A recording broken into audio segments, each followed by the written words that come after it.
डहाणूच्या आणि पालघरच्या जनतेने ही निवडणूक प्रतिष्ठेची केली होती आणि ती प्रतिष्ठा डहाणूला आणि पालघरला जिंकवण्याची होती. त्यामुळे इकडे डहाणूकर जिंकलेले आहेत, इथे पालघरकर जिंकलेले आहेत. डहाणूकरांचा आवाज बनून राजू माच्छी हे केवळ एका पक्षाचे प्रतीक नव्हते, डहाणूकरांचे प्रतीक होते. डहाणू जनतेने त्यांना विजय मिळवून दिला आहे आणि अहंकाराचा नाश केलेला आहे. राजकारणामध्ये अहंकार हा कधी पुढे जाऊ शकत नाही, विनम्रता माणसाला पुढे नेते आणि विनम्र डहाणूकरांनी डहाणूच्या राजू माच्छीने निवडून दिलं आहे आणि पालघरच्या उत्तम घरातांनी निवडून दिलेलं आहे. त्यामुळे सर्वच्या सर्व श्रेय या डहाणूच्या आणि पालघरच्या जनतेचं आहे.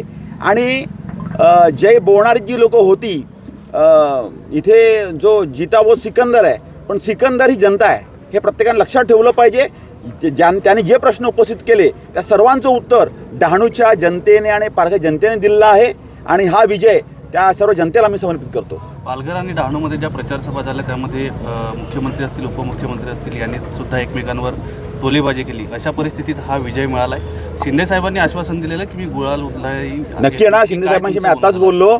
शिंदे साहेब नक्की येणार आणि आम्ही कुठल्या पक्षाच्या विरोधामध्ये बोलणार नाही. ही व्यक्ती होती की ज्या व्यक्तीने आतापर्यंत केवळ युती तोडण्याचं काम करण्याचं काम केलं.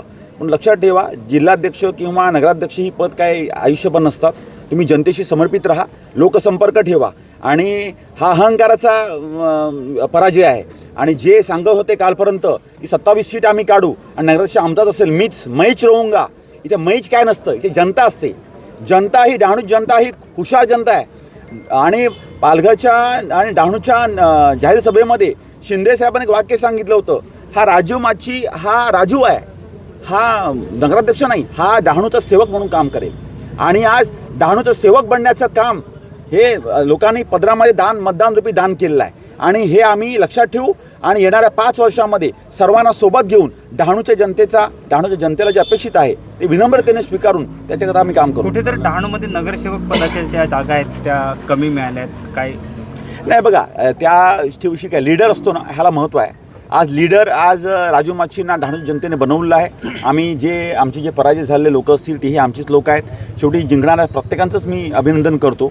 जिंकल्यानंतर प्रत्येकाचं अभिनंदन करायचं असतं. परंतु ज्या 10 सीट आम्हाला मिळाल्या आहेत राष्ट्रवादी आणि शिवसेना मिळून याही, आणि जे न आले लोक पण हे आमचीच आहेत. हे बघा, ही निवडणूक ही खूप काही शिकवणारी आहे. महाराष्ट्रामध्ये बऱ्याचशा निवडणुका झाल्या असतील, परंतु ही जी निवडणूक आहे या निवडणुकीच्या जाहीर सभेची सुरुवात शिंदे साहेबांनी डहाणूपासून केली होती. तुम्हाला लक्षात असेल तर मला वाटतं त्यांच्या प्रचाराची सुरुवातच डहाणूमधून केली. नारळ इकडे फोडला होता आणि त्याची सुरुवातसुद्धा नगराध्यक्षपदी राजू माच्छीच्या विजयाने झालेली आहे. त्यामुळे डहाणूच्या जनतेच्या मनातील जे काम आहे हे करण्याचं काम आम्ही केल्याशिवाय राहणार नाही आणि त्याला शिंदे साहेबांचा पूर्ण पाठबळ असेल.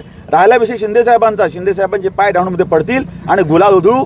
आता ह्याच्या पुढे कामाच्या माध्यमातून आम्हाला गुलाल उधळायचा. नगर परिषद पालघर आणि डहाणू या ठिकाणी मोठा विजय मिळवला. आता येणाऱ्या जिल्हा परिषद त्या ठिकाणी पुढची गणित काय? मी अहंकाराची भाषा करणार नाही, परंतु येणाऱ्या जिल्हा परिषद आणि पंचायत समिती निवडणुकीमध्ये सुद्धा पण पक्ष जो आदेश देईल त्याचं तंतोतंत पालन होईल आणि अधिकाधिक संख्याबळ मिळवण्याचा प्रयत्न असेल. तेव्हासुद्धा पालघरच्या जिल्ह्याच्या जनतेला जे अपेक्षित आमच्याकडून आहे तेच करण्याचा आम्ही प्रयत्न करू आणि जिल्हा परिषदेमध्ये सुद्धा एका मोठ्या बहुमताने आम्ही निवडून आणू. पण तो बहुमत हे आमच्या स्वार्थाकरता नसेल तर पालघर जिल्ह्याच्या जनतेच्या स्वार्थाकरता आम्ही निवडून आणू.